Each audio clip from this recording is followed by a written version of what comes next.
La Côte d'Ivoire, où durant 13 ans, jusqu'en juin 2017, les Nations Unies assuraient une mission de maintien de la paix, connue sous son acronyme ONUCI. Des opérations telles que celle-là, il y en a eu plus de 70 à travers le monde depuis 1948, dont une majorité ces 30 dernières années.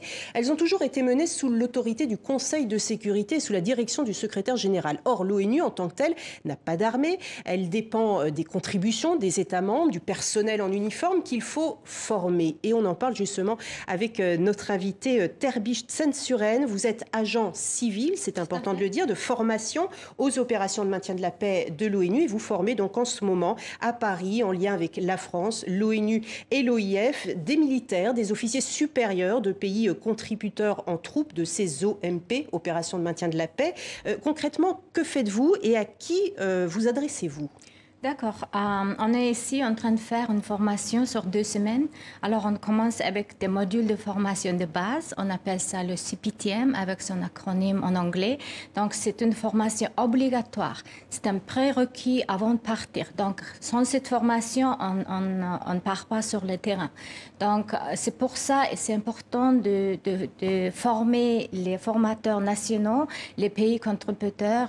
Il faut qu'ils soient capables de mener cette formation obligatoire avant de déploiement. Donc, on est en train de former, je crois, 39 formateurs issus de 29 pays à peu près. Et des pays essentiellement francophones, d'où l'implication de l'OIF également. Tout à fait, tout à fait. Et c'est une volonté française d'accueillir ce genre de formation sur le territoire français. C'est un message fort quand même à l'international et on apprécie beaucoup cette coopération bilatérale avec la France. Alors les opérations de maintien de la paix, je le disais, existent depuis 1948. Ce n'est que 68 ans plus tard que l'ONU estime qu'il faut enfin coordonner tout ça. Pourquoi maintenant?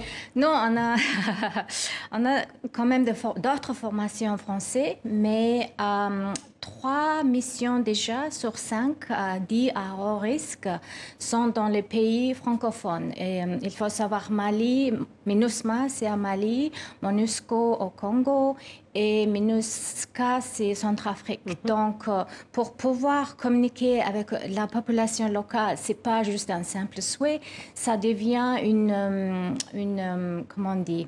Une garantie de réussite? Tout à fait, tout à fait. C'est une demande opérationnelle. Donc, on fait les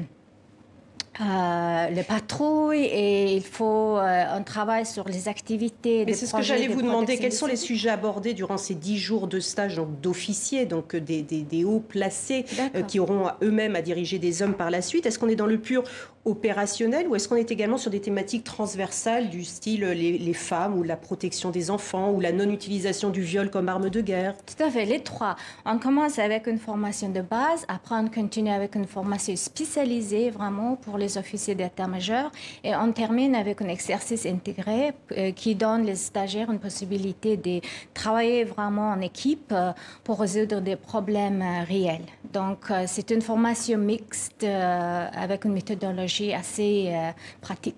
Alors cette formation à l'OIF, donc est la 4e du genre, il y a eu 160 stagiaires qui ont été formés durant ces 4 dernières années, depuis 2016. Quel retour avez-vous du terrain et de l'ONU à New York? On évalue chaque formation qu'on organise et après j'espère qu'on va continuer avec cette formation parce que c'est important pour nous d'avoir des formateurs francophones et militaires. Il nous manque un petit peu, c'est vrai. Et il faut qu'on continue avec cette formation. C'est une de bonnes pratiques. Merci beaucoup, Madame Terbiche Tsensuren, d'avoir été avec nous. Et la cérémonie de clôture à l'OIF a lieu cet après-midi à 14h30. Voilà, merci beaucoup.